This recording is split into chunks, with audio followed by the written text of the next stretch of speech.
So we're on page 129 of the play Julius Caesar, and here Antony is going to speak to the commoners or the plebeians. The plebeians have gathered around the corpse of Caesar, and the plebeians and Antony asks them to make room for him, to not press or crowd around him. The plebeians say, line 180, stand back, room, bear back. Antony says, if you have tears, prepare to shed them now. You all do know this mantle. I remember the first time ever Caesar put it on. It was on a summer evenings in his tent. That day he overcame the nervi.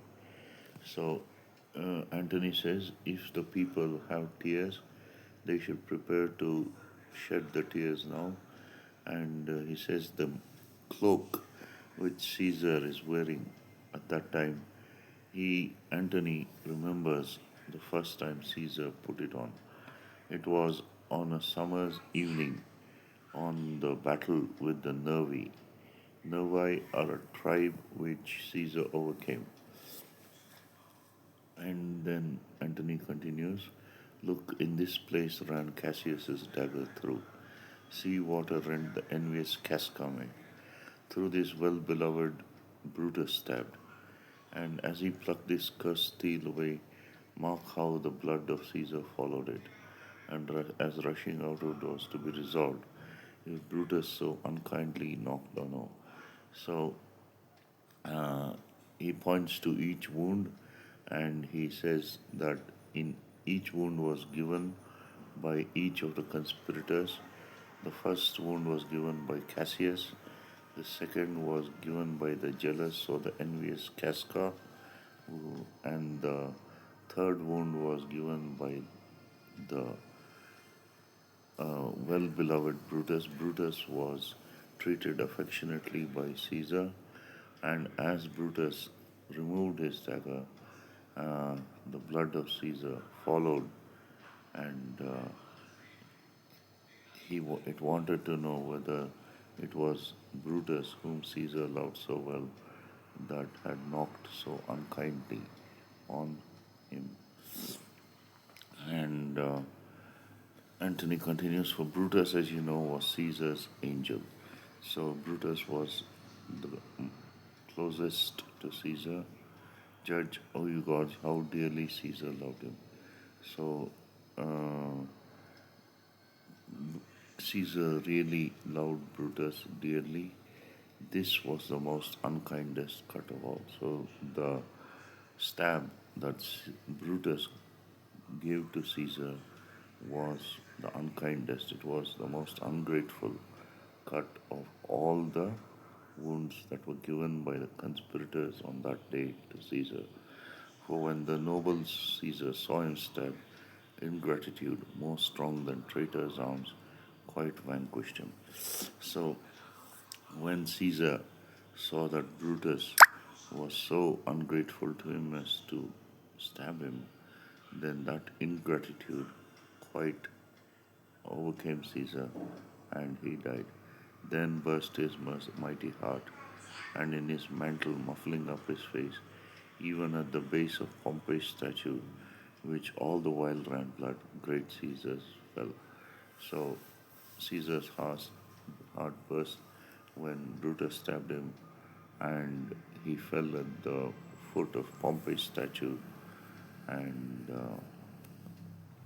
he continues, oh, what a fall was there, my countrymen. Then I and you and all of us fell down, whilst bloody treason flourished over us. So he says that not only Caesar fell there, but the whole empire of Rome fell down with him, and treason had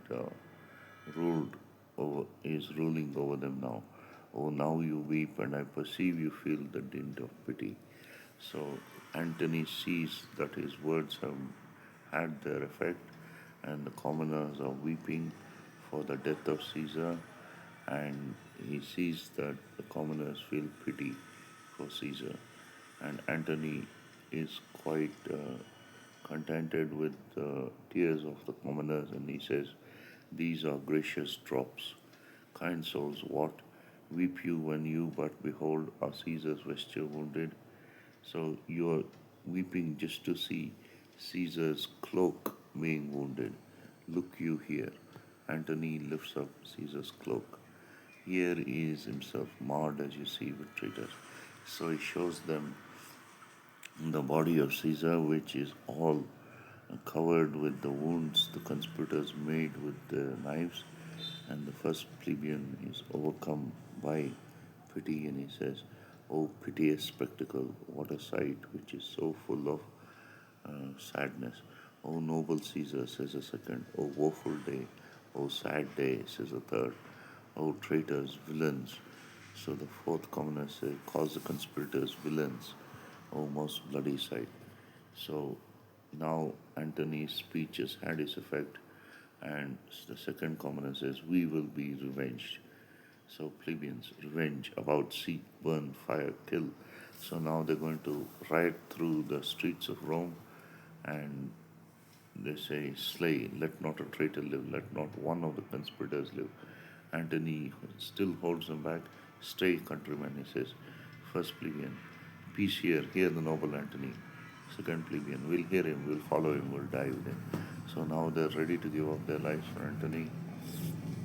And Antony says, good friends, sweet friends, let me not stir you up to a sudden flood of mutiny, that they have done this deed or honorable. So he calls them honorable men, the conspirators. What private griefs they have, alas, I know not. What their private reasons for assassinating Caesar, Antony knows not. They are wise and honorable, and you will no doubt with reasons answer you. So they will give reasons why they acted thus. They will hinder you from your revenge. I come not, friends, to steal away your hearts.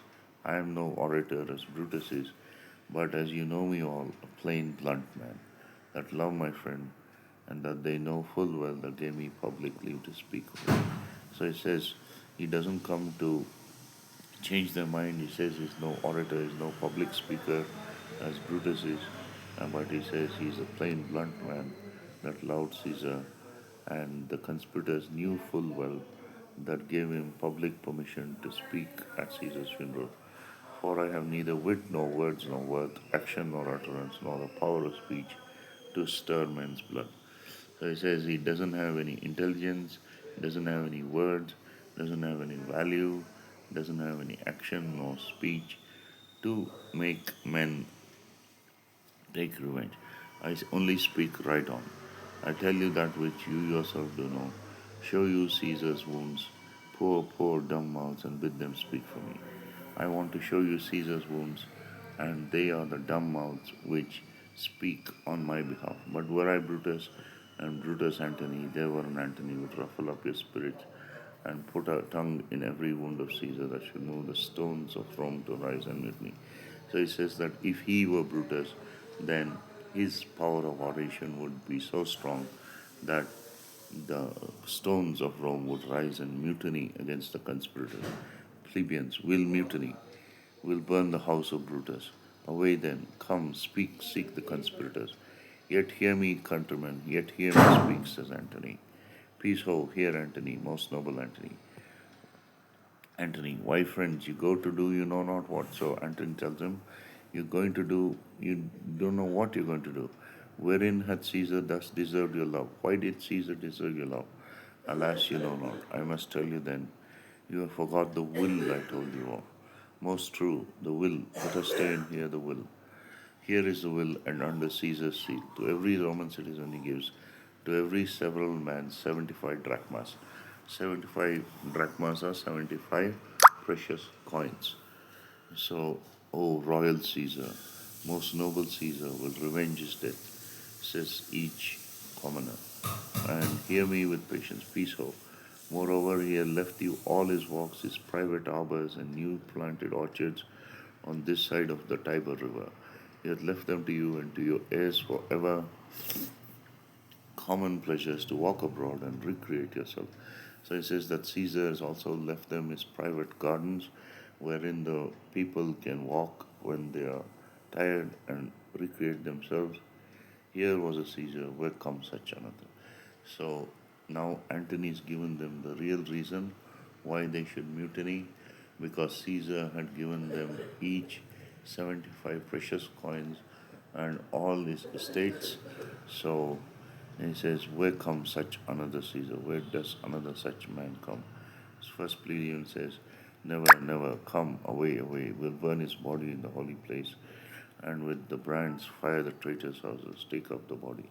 So and they say they'll cremate Caesar in a holy place and light torches with the fire, funeral fire of Caesar, Caesar's funeral pyre, and burn the traitors' houses, take up the body, go fetch fire, pluck down the benches. So they're going to uh, form a funeral pyre out of any wood they can find, such as benches, pluck down forms, windows, anything. They're going to take down the windows of the houses. They'll burn Caesar's body with any wood they can get their hands on, and now the rebellion is going to start.